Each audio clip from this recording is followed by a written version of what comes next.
Good afternoon, everyone, and welcome back to this ESPON Territorial Research Conference on new research avenues for territorial development and cohesion in Europe. My name is Roland Gaugitsch, Senior Policy Analyst at the field of Territorial Analysis and Cohesion Policy at OIR, the Austrian Institute for Regional Studies. And like in the morning, I have the pleasure of guiding you through the afternoon session as your moderator.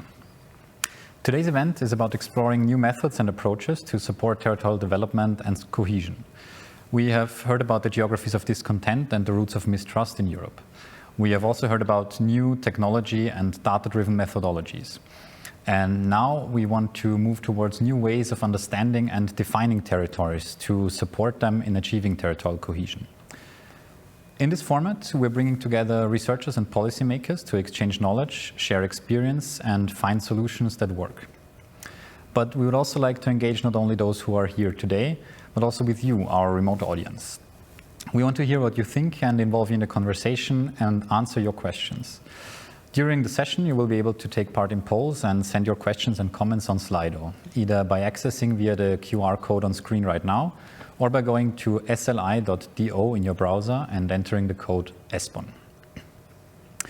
As we've seen in previous sessions, new research avenues are not only about methodological innovation or technological change. They also involve rethinking the fundamental principles that underpin our understanding of territories and territorial development. The way we define regions, target interventions, and understand the role of places in economic and social systems is subject to an ever-changing and evolving debate.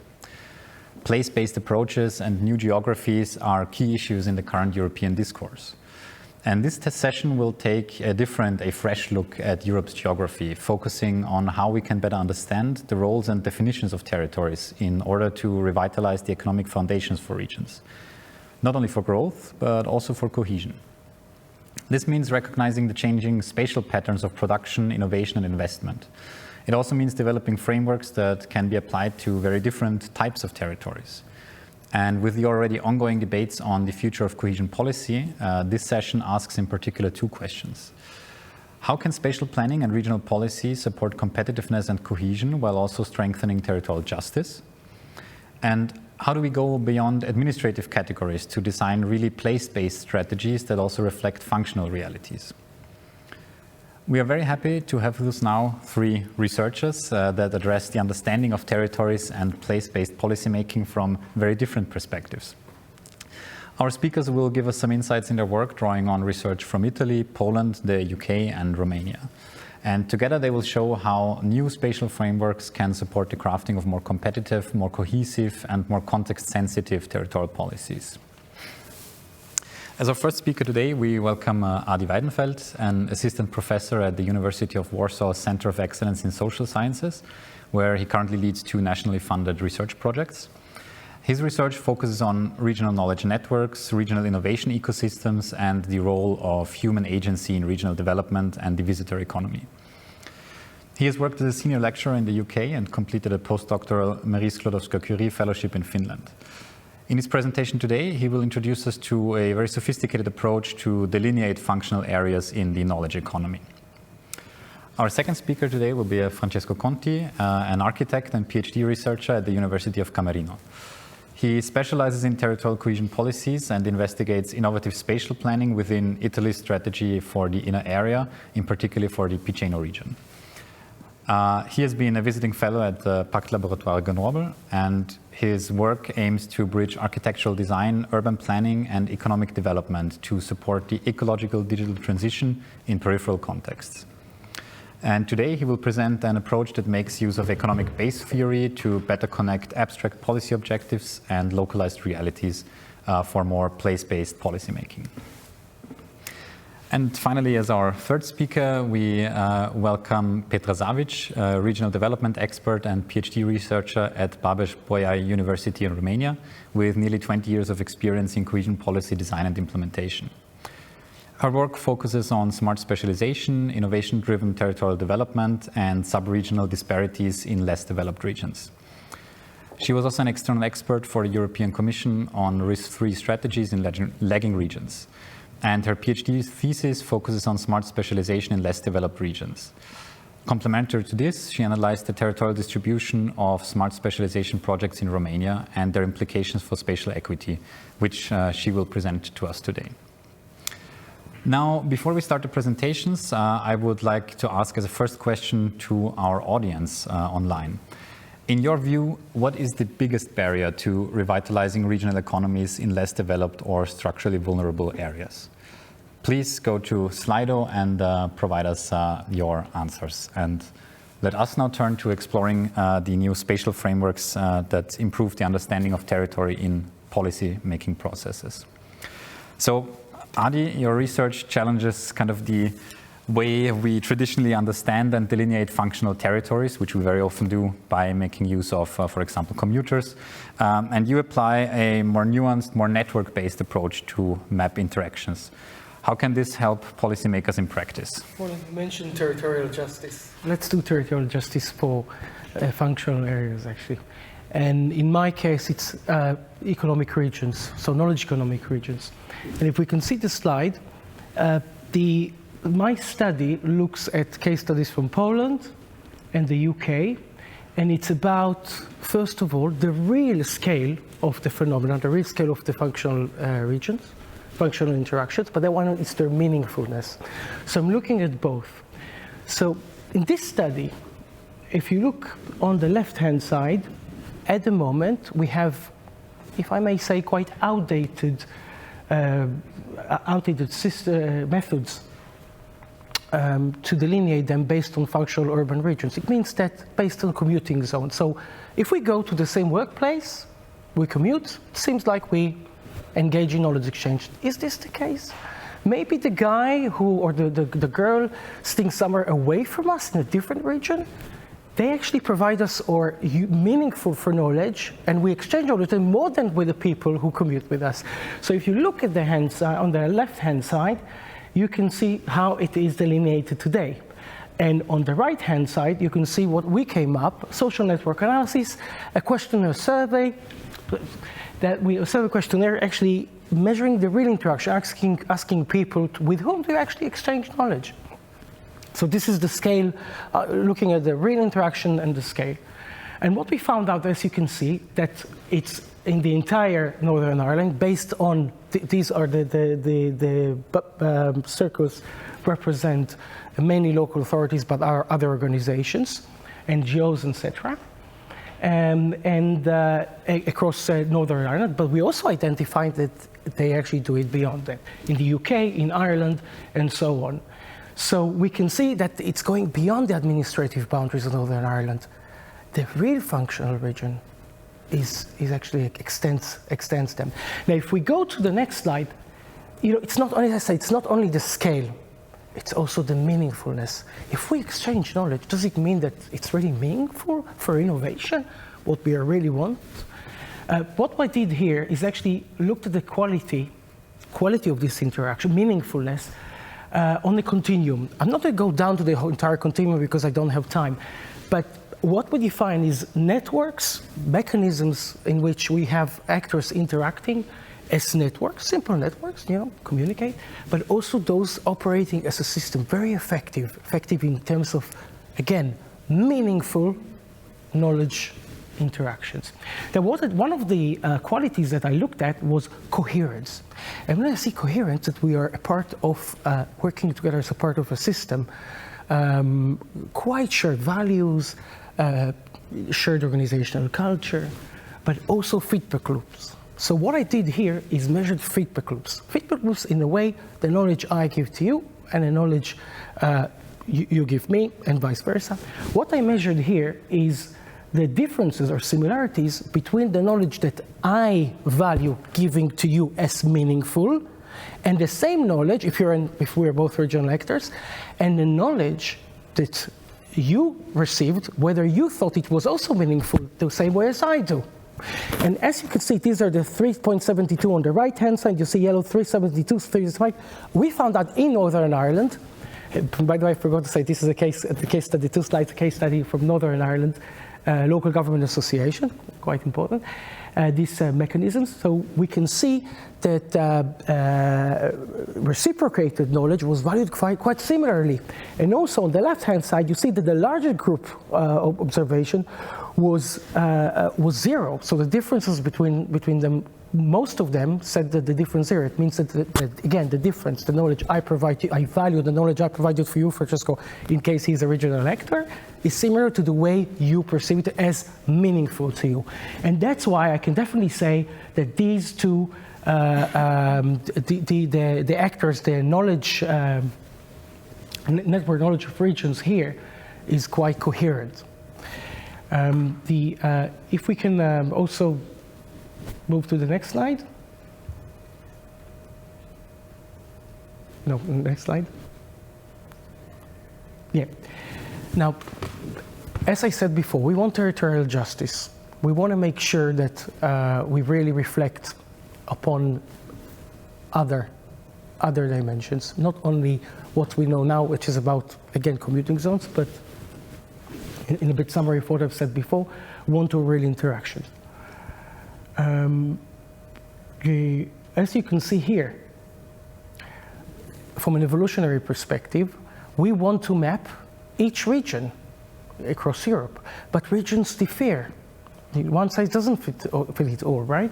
So several regions, different regions can appear to be having different networks, working at different scales, at different stage of their evolution towards becoming a system, for being more coherent. If you can see, if you go to the scenario C, it means high levels of coherence, high levels also unifying function, and so on, and boundedness. So if you think about it here, we delineate the regions quite clearly, because most of the interactions are tertiary petal, so quite going together here. And this is in a way the idea, the most effective mechanism. But others may be different, medium and low, and according to that we can understand the extent to which they work as effective knowledge exchange mechanism within these regions, and then deal with them as territorial governance. Yeah. Was there another slide? No, there was another slide. I think. Okay. Okay. Thank you very much. Okay. This showed a very interesting and quite pan-European perspective. Can I follow up with one question directly? You mentioned cases from different countries. What role did these countries play? Did you pick them? Did they emerge from the network analysis, or did you pick them based on a preconditions? We wanted to find out first. We had also a network of city regions and networks of regions, and we have another one case from Poland, from Silesia, Upper Silesia, where we have triple helix one. So one of the things we can look for, if we want to measure, for example, meaningfulness, also scale, it depends on the nature of interactions. Is it about tourism, for example? Is it about transport? Functional linkages doesn't have to be in the knowledge economy. I'm obviously looked at the knowledge economy. But if you think about it, there should be different emphasis. So another emphasis is the triple helix. To what extent different types of actors involved? This is also a measure of meaningfulness. Are they very heterogeneous, or the same ones collaborating with one another? This is quite significant. I like this aspect very much, that we discuss not only about basically interaction is good by default, but really measuring also how good is interaction, how good are those specific links, and can we quantify that? That's I think a very interesting perspective that is not introduced in many other projects. I should have emphasized it's about mixed method approach. The figures that we've seen, it was a survey questionnaire indeed, but also in-depth interviews. So in what we did both, and we found, of course, similar also complementary findings, but both are important. So a mixed method approach, evolutionary approach, and measuring the real interaction. So far we don't have that. It's so important in the knowledge economy. Of course, yeah. Thanks a lot for this insight into your research. We are moving now from kind of a very overarching pan-European, maybe pan-European perspective towards something very, very concrete and very regional. So we move towards the Ascoli Piceno region in the Italian inner areas.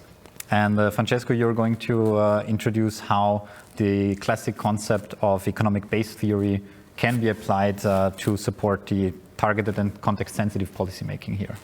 Please. Thank you, Roland. This is what I'm trying to do with my PhD thesis, of course, and I think to give a little bit context to our audience, since it may not be obvious, I will try to show them what actually inner areas are for start. The national strategy for inner area is an Italian cohesion policy that focus on left behind places.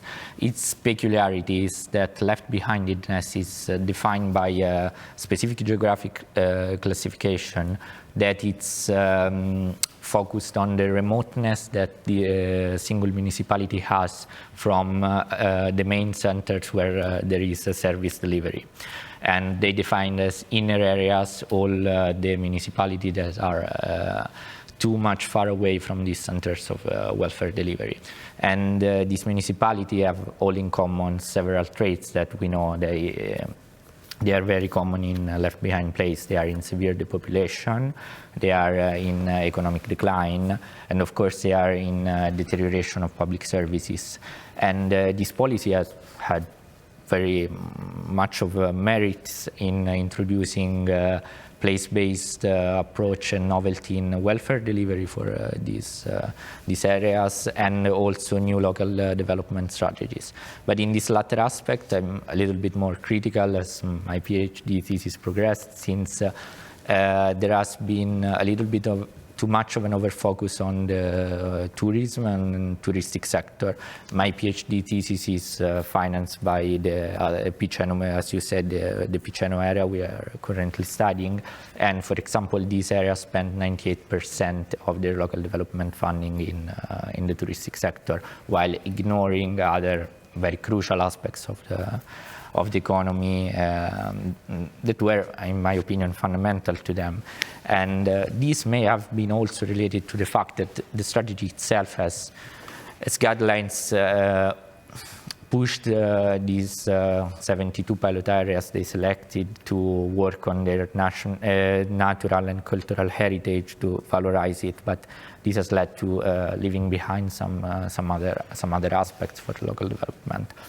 And this all led me to the search for a framework that can help these areas that are very tiny municipalities, a lack of qualification, to have a framework that can give them both an economic analysis and agnostic, but that can be applied to planning. And this is how I came across to economic-based theory, which as you were saying, I get more in depth with Professor Talandier in Pacting Grenoble, where we try to apply the economic-based theory on the inner areas context. The economic-based theory has an advantage that is both a regional economic framework and a planning method. It was its origin was actually in planning. In the 20th century, it was used by some US cities for their urban planning. This theory defines as base the activities that are income generating within a territory, and estimates a multiplier on how much these activities have an effect on the rest of the local economy. And in the 2000, it was renewed and by Davzis that proposed us a fourfold base. And this fourfold base is composed by productive base, residential and touristic base, public base, and social base. And we, if we can go to the next slide, we see that we try to apply it in in the, as we'd say, in the inner areas context, and we did a calculation both for the boundary of the province, of the Ascoli Piceno province, and for the inner areas, trying to grasp the difference in the economy between these two areas. And some of the results we found out were quite expected, like, for example, the fact that public sector is very much lacking in these inner areas, but that's how the strategy is defined, so that, of course, we expected that. But other expected aspects were interested, and as we said, they were not very much focused by the municipality itself. Like, for example, the fact that productive base is still quite relevant also as commuter base, and also that the touristic sector, where they overly focused on, it's quite lacking as a base in the territory. And so this already is something we are reflecting with the municipalities on how they can build their new local development, taking into account these aspects. If we move, for example, to the next slide, we are trying to move closer to a planning scale, and we try to do like a projection, a downscaling of this calculation on the different municipalities. This was done based on some proxy indicator, and was done in order to get more operational, to get more into the mind where this part of the base is more concentrated, where this part of the base is more lacking. And I brought you some maps like to show you as an example. The first one is related to the productive base, and we see it's mainly concentrated in one specific spot. And this spot is the municipality of Comunanza, where there is a significant industrial plant for the tiny inner area that is in crisis, but still it's important for the regional economy. Meanwhile, the second one is related to the agriculture, and we see it's more concentrated on the mountainside and on the middle hill. And in particular, in the middle hill, we know there is like production of wine and fruits and some specialization. And these two aspects can be important insights for local development, with which the municipalities, in my opinion, should work on. Like going on, for example, if we look at commuter space in the next map, we see that the commuting, if we can change the slides, the commuting municipalities tend to form a crown around Ascoli Piceno. This is something that lots of people relating to the inner area research have highlighted, like how the single municipalities of these inner areas should work more in relationship with the main town they refer to have a better relationship, and to try to have a more integrated development. Like this polycentric way of thinking is fundamental for them, because they're very tiny, and if they don't think like in a network, in a more collaborative way, they will have difficulties to apply the things we were showing. And finally, the last map I'm going to show you is the tourism map. As we can see, it's not very widespread on the area. It's focused on some municipality. In particular, the darkest one is where a national park is. And we can say that this helped me a lot to deconstruct this little bit of touristic myth, and it's starting to give new suggestions for local development and new planning for the inner area. Right now, these things that I've shown you, they are currently on progress. I'm closing my PhD thesis that focus on basically on the things that I was showing you, but right now we are developing a paper where these local development strategies are properly applied in concrete to some, this analysis is applied in concrete for giving local development strategies, and also for the thesis we are developing a pilot project with the municipality that comprises this analysis to give them a better way of taking advantage of the green and digital transition framework. Thank you very much. Very, very interesting. May I also follow up with one question, namely, you talked a lot about the region and the inter-regional disparities. What role do external relations play? So with the neighboring, also peripheral regions? External relations are, of course, fundamental in my opinion, and these have been also limitation of the strategy, like focusing on close realities. I think they should try to operate more, this is in general about the cohesion policy, should try more to have a closer contact between different areas or between left behind and not left behind, to try to do a more proper local development program and planning documents. Perfect. I think we can go a little bit deeper maybe in that later in the discussion. Yeah, you showed, I think, very well that kind of the specific economic structure, the specific structure of a region, but also within a region plays a crucial role in how we should address the development potentials and not just work based on generic assumptions about that. Sub-regional differentiation, I think, is one of the main headlines I would give to Petra's presentation. So moving from the Italian now to the Romanian context and implementation practices of smart specialization strategies, you have focused quite a lot on sub-regional differentiation in their implementation. So how can they be better aligned with territorial realities? Yes, actually I focused on this and on Romania less developed regions because as I was reading and analyzing the smart specialization strategies of Romania less developed regions, I could see that many policymakers highlighted that the disparities within the region, so the intra-regional disparities, are growing. We are speaking here about the strategies, the smart specialization strategies that were prepared in the previous programming period. Smart specialization actually was introduced in the previous programming period, strongly connected to cohesion policy and actually as a conditionality for the use of the European Regional Development Fund for research and innovation investments, and still is a conditionality under cohesion policy. It was introduced in a period also in the context of the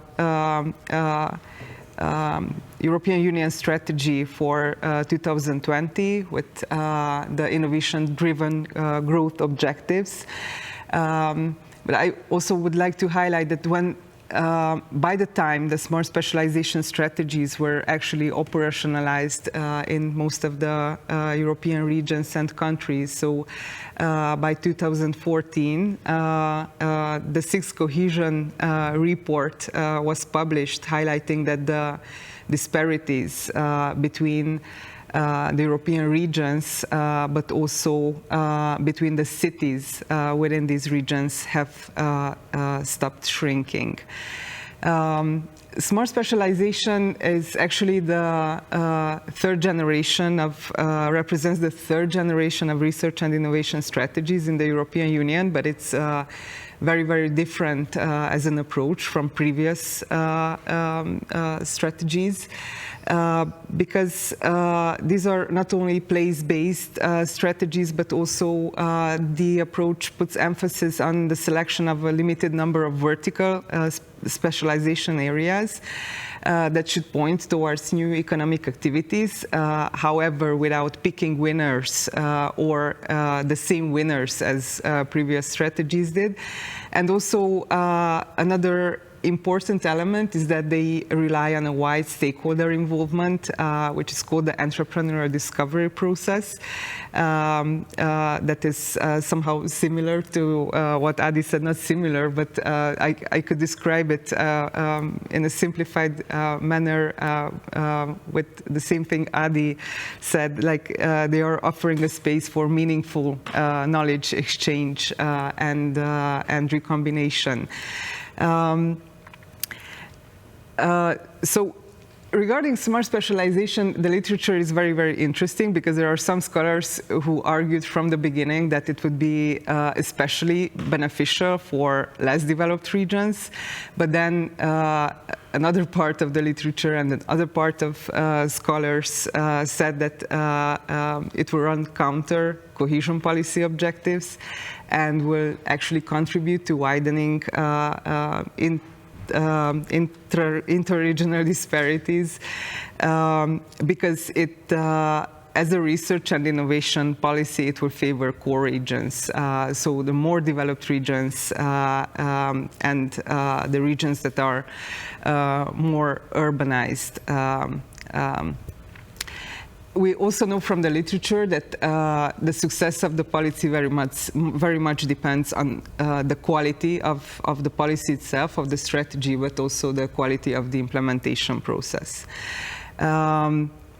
Connecting somehow this intra and interregional disparities, I came across a very interesting conceptual framework, which is called the Double Bell conceptual framework, which says that actually the disparities between regions and within regions are very closely interconnected, and usually so polarization can occur also on regional level, but also within regions. And usually in the regions that have a more balanced settlement structure after a concentration of growth in the main urban areas, the growth opportunities can spread towards other areas in case the settlement structure is balanced, and otherwise policymakers need to strive for a more equitable distribution of funding. We can go to visual 1, where you can, I should press something, where you can see the, actually the Romanian regions. There are 8 development regions in Romania. These are not administrative regions, just development regions. Only one region, the capital region, is developed. The rest are less developed regions.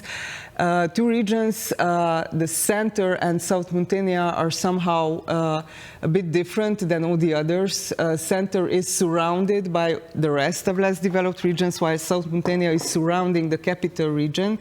And as you can see from this map, these regions have a bit different settlement structure, while in most of the regions, except for these 2 last mentioned, Center and South Muntenia, we have first-tier urban settlements that are important at the regional level.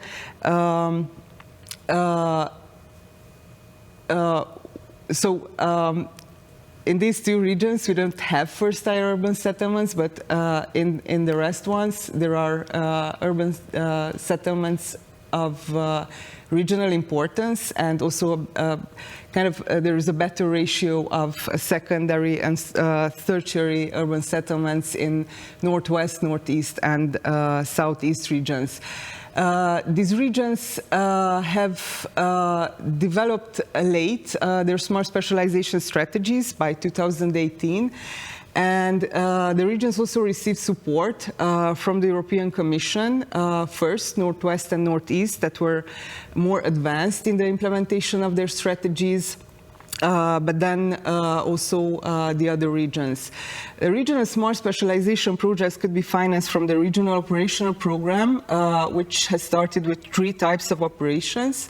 But then, due to this support projects financed by the European Commission, the program was amended, and 3 other types of operations were inserted. And I would like to highlight one, which was a call for projects generated at the entrepreneurial discovery process.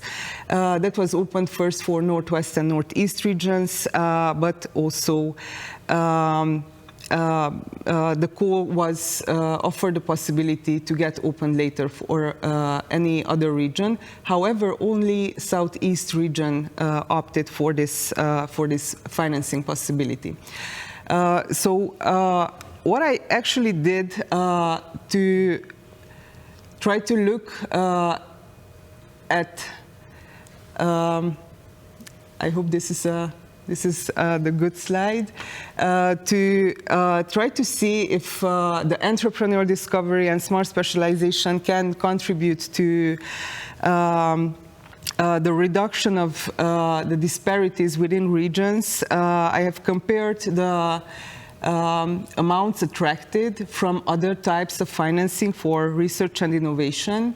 And here, I think you can see the funds attracted from the Horizon program, which is an initiative of the European Union. This map actually shows that in the regions where there are first-tier urban settlements, the counties where these urban areas are have attracted most funds. These are also, based on the studies, more innovative counties.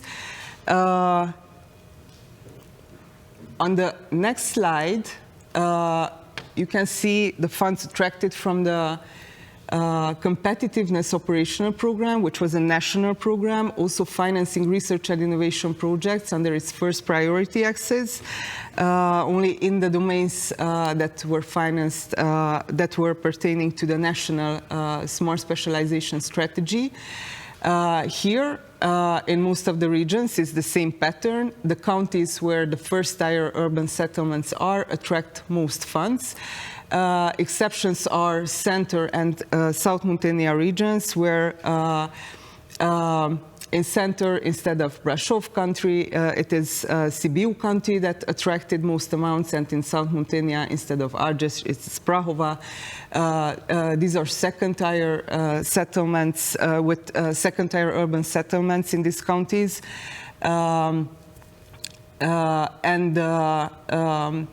Both the counties that have attracted Horizon funding, more Horizon funding, and funding from the national program are somehow in a similar place regarding the innovation performance on NUTS 3 level.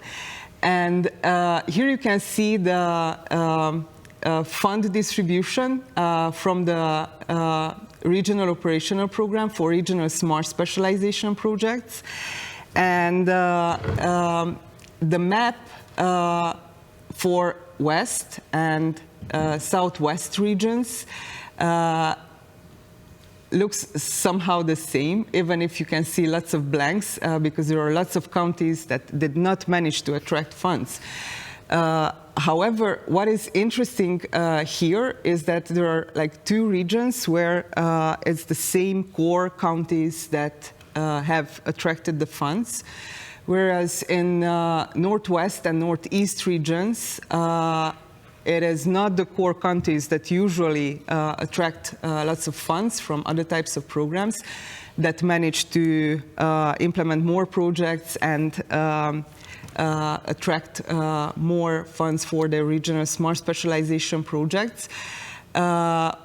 Also, this Northwest and Northeast regions, as I said, have a more balanced urban settlement structure, just like Southeast, where it is the core county that attracts most funds, but there is also another country that usually is not very successful in other types of financing that has attracted a lot. And then in the two regions center, we have a third county attracting most funds, and again, in South Montania, a rather balanced distribution, but still the same county that was successful in Horizon and in competitiveness program attracting the funds. So to conclude, it is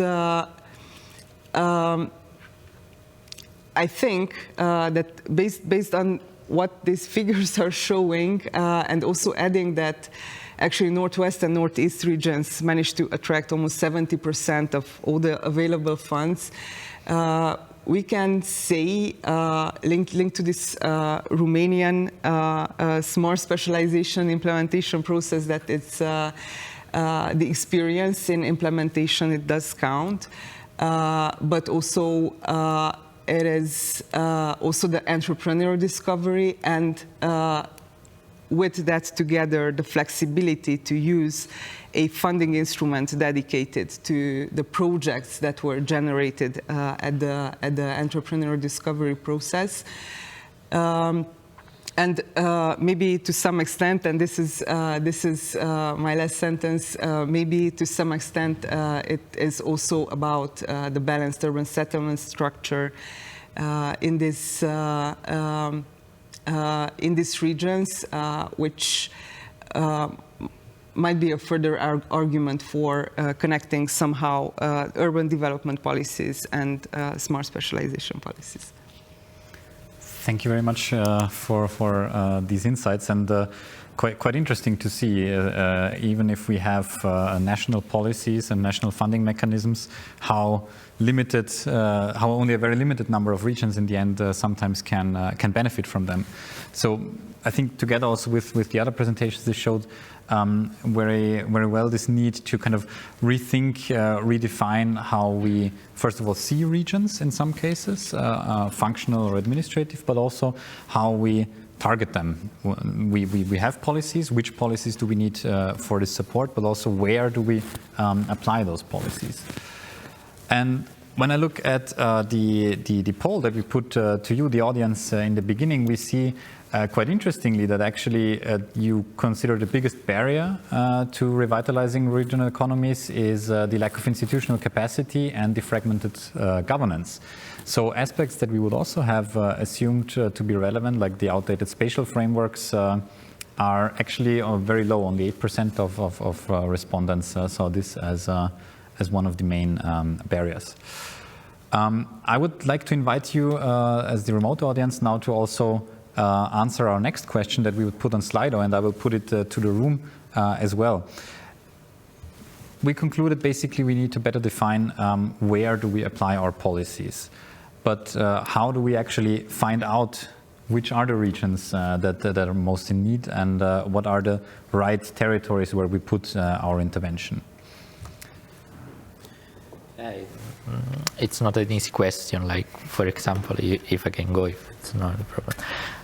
The methodology like that I've shown in my case can actually be useful to find out inside a certain boundaries which municipalities are suitable for build a certain type of project for a local development, and that is linked with the socio-economic framework of an area. So this has this benefit of that helps that to go inside a boundary to see. I don't know, this municipality is very industrial, so we should focus on more on industry, and this may help if well planned, because also I think we see it's a lack of planning. It's more responding to the single trend of the moment, so to the single topic of the cohesion policy. This, in my opinion, can help to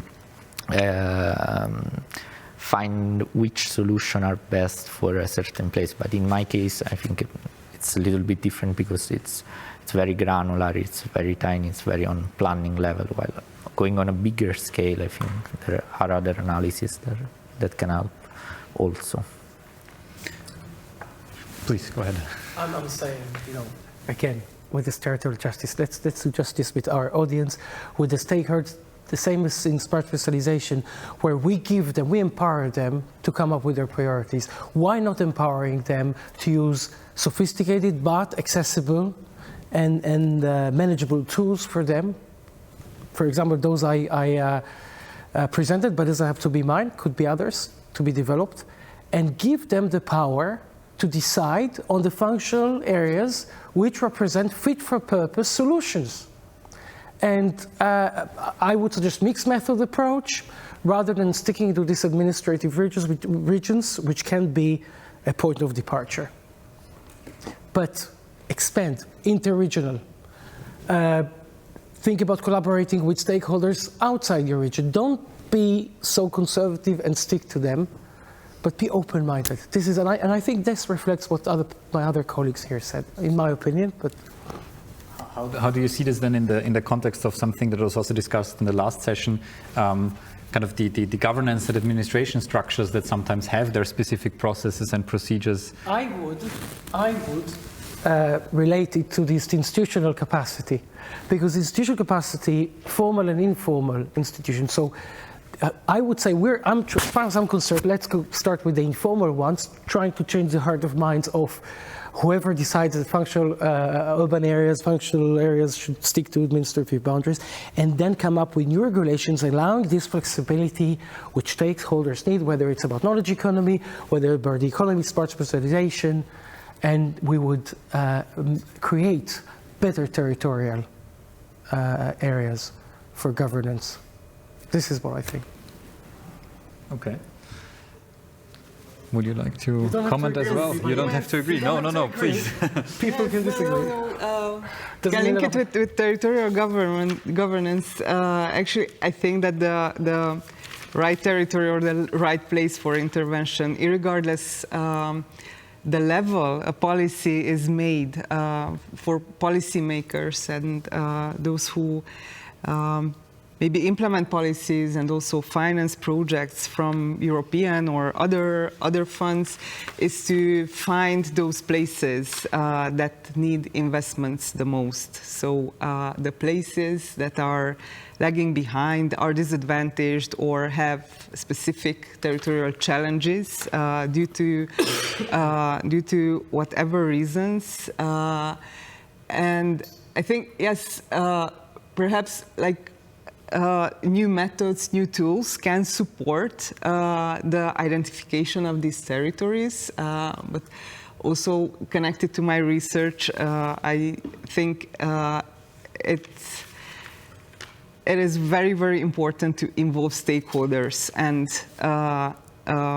collect the knowledge from stakeholders regarding the challenges, regarding their needs, but also regarding ways in which they propose to tackle those problems, and then somehow support them to develop projects and bring them to financing. When we link this with something you said earlier, the kind of defaulting towards trends, isn't there then a risk that we fall into exactly this same trap? Because if stakeholders, they have their regional, their local knowledge, but they might fall into exactly this trap to use the usual one-size-fits-all. Tourism is the only thing that makes sense, and we follow this kind of approach. How do we avoid this trap? How do we go then to really place sensitive interventions instead of default options? That's the €1 million question. Let's say like this. But no, we can say that already the audience quite a little bit. They at least they showed us the reason. No, the lack of institutional capacity. It's a thing that. It's a barrier to have, in my opinion, what I've seen as a researcher, it's a big barrier to have proper place-based development. For example, the inner area national strategy is a place-based policy, but this place-based approach has hiccups in being implemented inside these kind of very tiny municipalities, that even with the cooperation of the national level, they go into this very business as usual, very related to the trend we mentioned earlier, like tourism. So yes, one thing with, like, for example, that Adi was said before, like if they are given proper tools, that can for sure help in some way. In my opinion, they need like a standardized approach, something that is simple, something that can be used, like, because for example, if we are working with left behind places, like the deterioration of the demographic base, the fact that the stakeholders themselves are somehow somewhat lagging behind is already a barrier. So we can give them instruments. We focus on that as a researcher, of course, but we also have to focus on the fact that they need somehow something that can be used, that can be used by them in some way. You know, Roland, you said, so if it's tourism, so only tourism, but I don't think this is the issue. They can have a functional area aimed at targeting, addressing tourism issues or whatever. The problem is that if we stay with administrative boundaries, then it's for administrative boundaries, that's it. So in order to make it fit for purpose, we need to be quite lenient flexible with the boundaries. But the other thing is also, we know that, you know, things change. Regions change, borders change, special phenomena change.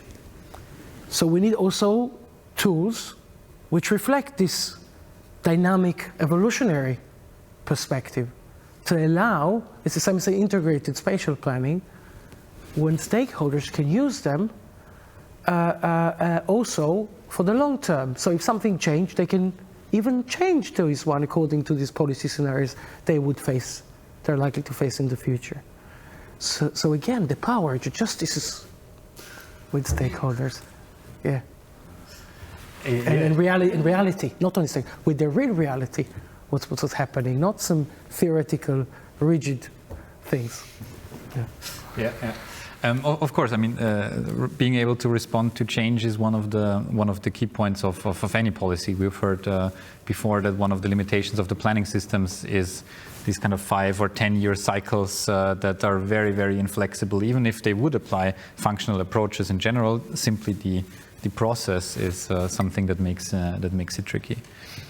But you mentioned standardized approaches, simple approaches. Of course, like if a region identifies tourism as their main development potential, it makes absolute sense to follow this. But the idea is how to give them these tools that allow them to really identify these potentials and not just use it as the generic approach.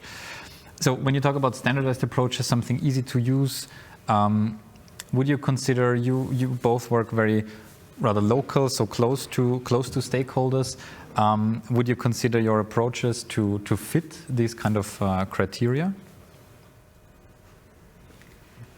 Well, I can tell you about smart specialization, for example, and the entrepreneurial discovery. It is indeed sometimes really hard to do it, especially in lagging behind areas where there's a lack of capacities. But from a different angle, these processes, like this working with stakeholders, can also contribute to building capacities and capabilities. And at the end, you can have really good interactions with stakeholders and have win-win solutions. And somehow getting back to what was your initial question, whether one can avoid one-size-fits-all solutions as stakeholders might lead you to one-size-fits-all solutions. But from another perspective, policymakers could also tend to propose one-size-fits-all solutions. And I think it's in policy design, it's about finding the right balance. And of course, for policymakers, it's also about having the knowledge, having the capacity to kind of help stakeholders, and the stakeholders should help policymakers with their regional or place-based knowledge, more qualitative knowledge. So I think it's about having capacities, but also this is about balancing between top-down, bottom-up approaches and kind of finding the right weight for everything during policy making. Mm-hmm. Would you like to respond as well? Yes. Agree with Petra on what she says. This is a problem that we have to face, like more in general as researchers in the planning sphere. How our research can translate into practice, and this balance between top-down and bottom-up, between what are the capacities of the institution and what are our ambitions as researchers is something we should always take into account. It's not always simple to find the right balance, in my opinion. In my case, it's difficult, for example. But I basically agree with what Petra just said. Adi, you work a bit on a different level, but I would still put the same question to you as well. At the moment, correct me if I'm wrong, at the moment we have the initiative of coming up with kind of looking outside the box. We just mentioned it. My study, which you saw the Northern Ireland case study, we have case studies in Poland and also global networks and so on. Researchers like myself, and I have engaged with stakeholders, probably not enough, and this is, still more basic research. We should have projects in which we should experiment these methods, our thinking, our theories, together with stakeholders, get a lot of feedback from them. I also mentioned feedback myself, and come up with solutions. I think what I suggested is quite feasible for stakeholders, but possibly I'm wrong. I need to engage much more closely with them, and I think each one of us should do the same to come up with a solution, to come up with something new. Perfect. I think that's anyways a good idea always to have this kind of exchange between the different fields, and what we discussed today, one of the key points is this kind of interconnection between research and policy making. Before I will go to the next questions we've prepared, we also have some questions from the audience at home. One is more addressed towards you, Francesco, the question of what approaches are there for places facing severe depopulation and desertion of settlements, and are inner areas addressing those? Because obviously there are quite considerable challenges that might create new needs to act. There are inner areas are of course addressing those, like the national strategy was born to specifically address those, and there are several approaches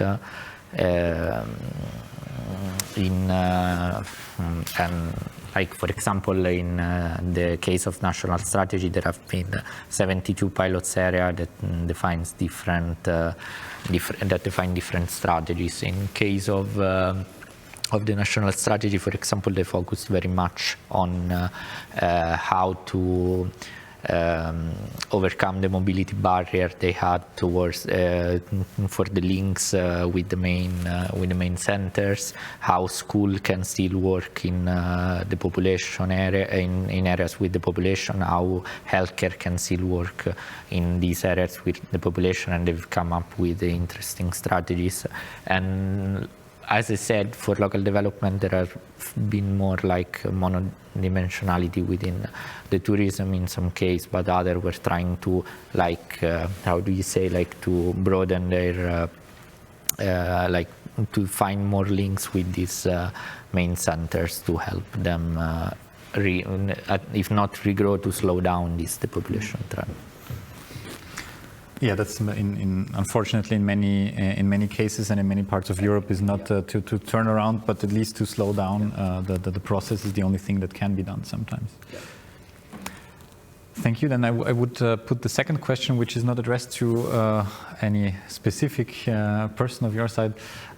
What role can nature-based solutions play in innovation and activation of peripheral regions? So whoever feels. Yeah, everybody's looking at me, but maybe a little bit.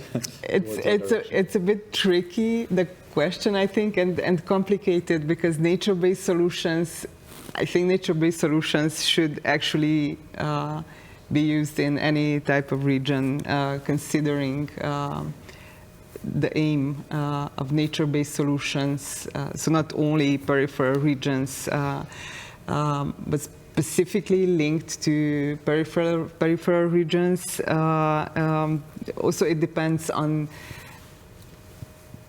the context, the territorial context in that region, whether actually the development of nature-based solutions can be something based on the strength of that region or some sort of a potential to become a driving force in innovation. So not just basic policy, but a driving force in innovation based on certain results. Okay. So this is what I can answer to this question. Of course, it's a bit tricky if it's not directly in the realm of the smart specialization strategies. Francesco would also follow up. Yes, please. Since as an architect, I've dealt with nature-based solutions. It's tricky because, of course, as Petra said, nature-based solutions is something we have to take into account, like in designing policies, but also in proper designing, for example, in the urban design sphere, in architecture sphere. But one thing that usually peripheral regions, at least in inner areas, have is they have this. There is an abundance of nature. It's rather than nature-based solutions as as they are intended for the cities, like how to bring nature inside the development process. I think it's more about like understanding how we can deal with this abundance of nature that we have as a resource in these peripheral and lagging behind places. This is my vision on that, like more about the management of this resource, like than the use of new solutions in this case. We will also see in one of our next session or the next session a presentation that explores this kind of use of the natural resources and links to rural and urban rural-urban interconnections based on that. So I hope we can get also some more input on that side later on. Thank you very much. Then I would put another question that maybe for Adi is very close to your comments that you made before on the real understanding of functional regions and the issues that we might face when sticking too close to administrative boundaries. Because for practical reasons, traditional statistics, traditional planning, governance, and so on, this is very closely linked to administrative boundaries. In the case of statistics, this is also somewhat a necessity, of course. So we see that we, in some cases or in many cases, need to use them, but what are kind of the key risks that you would see when we rely too heavily on them? And how can functional approaches be, in practice, be a solution for that? So the risk is quite clear. First of all, if we stick to administrative regions, not to the fit-for-purpose one, we might just lose some of the data. Solution, if the real functional area extends beyond the administrative regions, we should, and we only have the data from administrative regions, we should seek some collaboration, which is a positive thing, spatial specialization outward approach, linked with interregional collaboration with different municipalities, as you mentioned, and develop, like people, like our audience said, this informal institutional capacity of being able to create mechanisms, even if not funded, even if not one, really something of like common interests, and collect this data. And these mechanisms and these forms of collaboration may create, even if not formal one, informal functional areas. And who knows, maybe later on we'll become, you know, we start with informal regulations, we start with informalities, which very often develop and emerge into formal ones. So maybe it will be bottom-up approach for a change. I can see here that the increased awareness of territorially differentiated impacts and needs. Yes, I think that actually fits into what I said, you know, different ones may have that. Yeah, we just also got the results of our poll in from the audience, and we can see that the key question or the key aspect identified in how can we better define and support the right territories is kind of increase the awareness of these territorially differentiated impacts and needs. This fits very, very well in the one size fits all, follow the trends discussion that we had before. But right up there at 40% of the respondents said that improved statistical data collection and the resolution of territorial data is a key aspect regarding that as well. What is interesting is that Adi, you emphasized it, Petra, you emphasized it before as well, kind of stakeholder involvement and bottom-up approaches are key because we do not go top-down always in those cases, but the audience will really see that stronger emphasis on this participatory and qualitative approaches is maybe less relevant than the improved statistical systems, basically. How does this resonate with you? It does resonate a lot because statistics are very, very important because they can give you the big overall picture. And it is sometimes difficult because on various territorial levels, for example, also on regional levels, so not NUTS2 level, but also on lower territorial levels, sometimes it is there is a lack of statistical data, which makes it very, very hard to learn more about the big context. Because I think, like what we see here from the answers received, but also maybe what I would like to say is that like these are pieces of information. So you do need statistical data. You do need the information gathered from stakeholders. These are pieces of a puzzle. But sometimes because things are becoming more and more difficult and complex, also policy making gets more and more complex.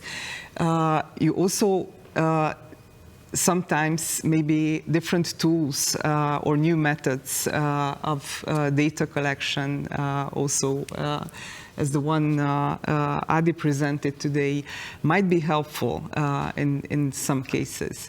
But there also needs to be a certain flexibility. So during the process at one point these pieces of the puzzle and the different data kind of at one point shows a way, a direction for policy making, I think. Adi, I saw you wanted to respond at some point. Yet. I'm still thinking about it. I'm still configuring what I should say. Okay. So you give me a few moments. Yeah. Okay, then we'll give you a few moments, Francesco. You have the floor. Yeah, I work with statistics, but it's not my main main specialization. But I don't know. It's These, like as Petra said, they are pieces of a puzzle. Like if we focus too much just on a statistical approach, we go one-dimensional in a way. If we focus too much like on stakeholder involvement and participatory process, we go too flat on the other way. Like it's always a matter of balance, in particular in this in left behind places. Anyway, statistical approach, in my opinion, is still very important because, as we said, there is somehow a lack of